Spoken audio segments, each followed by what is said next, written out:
जानकारियां दीजिएगा रणबीर। जी हाँ जैस्मिन, इस वक्त हमारे साथ सत्ता पक्ष और विपक्ष के जो सदस्य हैं वो मौजूद हैं। पूर्व मंत्री हमारे साथ सुखराम चौधरी भाजपा से हैं, वो इस वक्त हमारे साथ हैं और इंद्रदत्त लखनपाल हमारे साथ हैं। पहले जरा सत्ता पक्ष से सवाल लेते हैं, फिर विपक्ष के पास चलते हैं। सर, सदन चलाने की जिम्मेदारी तो सत्ता पक्ष की होती है, तो क्यों ये गतिरोध बढ़ रहा है? देखिए, गतिरोध बढ़ने का तो कोई ऐसा बहुत बड़ा कारण तो नहीं है। अब क्यों कारण बनाया जा रहा है वो तो विपक्ष के लोग ही बता सकते हैं, क्योंकि हमारी तरफ से तो पहल रही है कि सदन जो है वो चलना चाहिए और सदन में पक्ष और विपक्ष के लोग जब साझा रूप से चर्चाएं करेंगे तभी कोई हल निकल पाता है। तो जवाब ले लेते हैं। सर, आप क्यों नहीं चलने दे रहे? यहाँ पर इंद्रदत्त लखनपाल जी ने जो सवाल उठाया, जरा जवाब दीजिए, आप क्यों नहीं चलने दे रहे सदन को? और मुख्यमंत्री तो कह रहे आपके पास आज जवाब नहीं था, तैयारी करके नहीं आए थे। जो कर्मचारी चयन आयोग को बर्खास्त किया गया है उस पर चर्चा लाई गई थी आज। देखिए, जहां तक सदन को चलाने की जिम्मेदारी है वो सत्ता पक्ष के लोगों की है। कई बार जनहित के ऐसे मुद्दे होते हैं जिनको उठाना बहुत वाजिब होता है। जब उनको सही समय नहीं मिलता तो विरोध पैदा हो जाता है। इसलिए समय तो दिया, मुख्यमंत्री ने सदन में कहा विपक्ष के नेता को ज्यादा समय मिल रहा है। मैं ठीक हूँ? बिल्कुल ऐसा है कि जो समय की बात है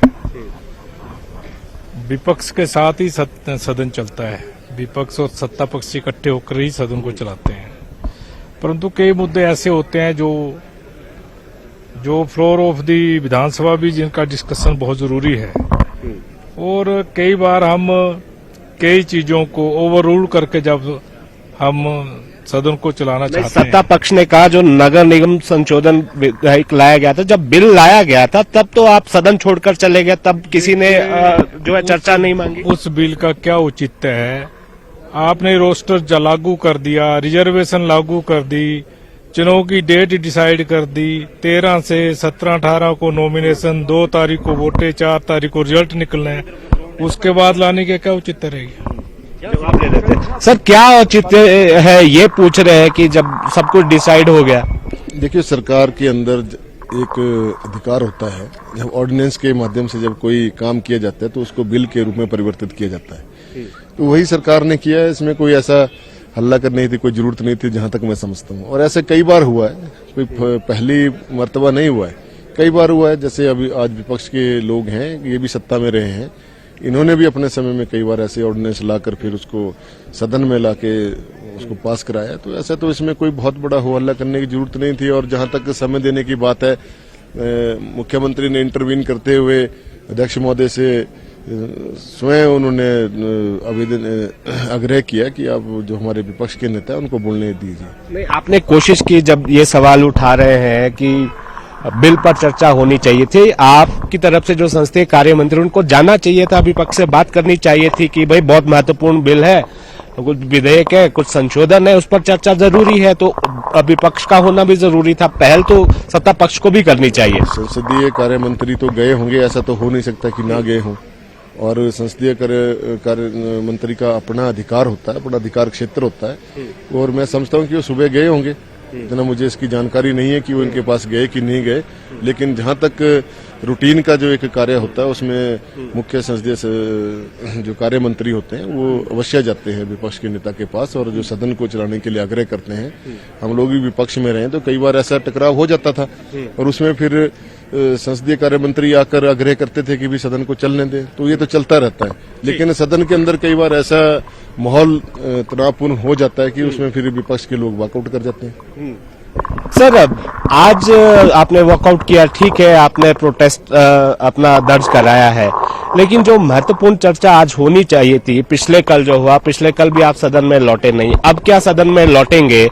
और दूसरा मेरा सवाल ये है, चर्चा में हिस्सा लेना चाहिए था विपक्ष को, और सदन में डिप्टी सीएम ने ये कहा कि समझ नहीं रहे हैं भाजपा के लोग और प्रदेश के खिलाफ वो काम कर रहे, प्रदेश हित में काम नहीं कर रहे, चर्चा से भागकर।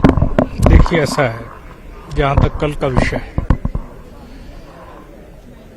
जब प्रदेश में चुनाव हुआ विधानसभा का, तो हमारे सत्ता पक्ष के मित्रों ने आउटसोर्स में पॉलिसी बनाने की बात की। आउटसोर्स के कर्मचारियों को हम नहीं निकालेंगे, उनसे वायदा किया। आज ना तो आउटसोर्स कर्मचारियों के लिए कोई पॉलिसी बनी, ना कोई नीति बनी, ना कोई उनके बारे में बात हुई, और हजारों कर्मचारियों को जिन्होंने कोरोना के समय में प्रदेश के लोगों की जान बचाई है, उनको आउटसोर्स कर्मचारियों को हटा दिया गया। सीएम ने तो कहा कि पूरी बात सुनी नहीं विपक्ष ने, कि मुझे सुन लेते। वो कह रहे हैं कि विचार कर रहे हैं। नहीं, देखिए, जब हमने कहा था चर्चा ले लेते हैं, विचार कर रहे थे। हमने 67 के अंतरिक्ष से महत्वपूर्ण मुद्दे क्या हो सकता है? हजारों लोगों को सड़कों पे खड़ा कर दिया। बेरोजगारी की खत्म करने की बात करते हैं हमारे मित्र, आज बेरोजगारों की संख्या बढ़ा रहे हैं। विधानसभा के चुनाव में कहा था कि हम आउटसोर्स की जल्दी पॉलिसी लाएंगे, आउटसोर्स कर्मचारी को किसी को निकालेंगे। तो सवाल, आप भी मंत्री थे पूर्व में सरकार में, तो आपने तो नहीं लाया पॉलिसी। आपने तो किसी भी आउटसोर्स कर्मचारी को नहीं निकाला। हमने स्टैंडिंग ऑर्डर किए थे, किसी को नहीं निकाला जाए। जरा ये बताएं कि अब क्या विपक्ष का स्टैंड है? क्या अब जो नियम 130 के तहत महत्वपूर्ण चर्चाएं लाई गई हैं, आपके लोग भी उसमें, क्या अब विपक्ष जो है सदन में लौटेगा? देखिए, ये तो हमारे जो विपक्ष के नेता आदरणीय जयराम ठाकुर जो निर्णय करेंगे हम उसको नहीं, अभी बैठक हुई है ना आपकी, जरा चलो लंच के बाद फिर बैठक। शुक्रिया हमें समय देने के लिए। तो लखनपाल जी, तो यहाँ तो विपक्ष सीधे तौर पर आपको आड़े हाथों ले रहा है, और ये कहा जा रहा है विपक्ष की तरफ से आपकी नीतियां सही नहीं है, ना तो सदन के भीतर ना तो सदन के बाहर। देखिए, जहां तक नीतियां बनाने की बात है, अभी तो प्रथम चरण शुरुआत हुई है। बजट सत्र है और अभी माननीय मुख्यमंत्री महोदय ने इसमें संगीन निर्णय लिया है कि हम आउटसोर्स जो हमारे कर्मचारी हैं उनको हम निकालेंगे नहीं और उनके ऊपर कोई पॉलिसी बनाएंगे। उसके ऊपर विचार किया जा रहा है और सारी बातों को मद्देनजर रखते हुए कैसे उनको जो है सरकार के उसमें अधीन किया जाए, कौन सी पॉलिसी उनके लिए बनाई जाए ताकि उनका भविष्य सुरक्षित रहे। जहां तक विपक्ष का आरोप लगाने की बात है, वो तो आरोप लगाने के लिए बात कर रहे हैं। अभी जिस प्रकार से आज 130 नियम 130 के तहत केवल सिंह पठानिया जी माननीय विधायक ने जो प्रश्न लगाया था, जो चर्चा लाई थी सदन के अंदर, उसमें चर्चा से भागने के लिए इन्होंने ड्रामा किया, क्योंकि इनके समय में पुलिस भर्ती कांड हुआ, इनके समय में फॉरेस्ट में भर्ती कांड हुआ, अन्य जो JOIT के जो रिजल्ट तक नहीं निकाल पाई है पिछले 5 वर्षों में, JBT के टीचरों की भर्ती नहीं कर सके। जब वो सारी बातें और विश्वविद्यालय में जिस प्रकार से इन्होंने भाई भतीजावाद से अनक्वालिफाइड लोगों को भर्ती किया, अन्य संस्थानों में अनक्वालिफाइड लोगों को भर्ती किया, वो सारी चर्चा आज होनी थी, उसका जवाब देते। लेकिन इन्होंने जब देखा कि ये सीधा सीधा हमारे ऊपर प्रहार होगा और सत्ता पक्ष के लोग हावी हो जाएंगे, तो इन्होंने वॉकआउट कर दिया। शुक्रिया हमें समय देने के लिए। जी रणदीप, तो जैस्मिन, यहाँ पर दोनों पक्ष के जो नेता थे, विधायक है, वो यहाँ पर मौजूद थे, और कुछ और हमें नेता जो है यहाँ पर दिख रहे हैं। उनसे हम कोशिश करेंगे कि वो न्यूज 18 के साथ जुड़े।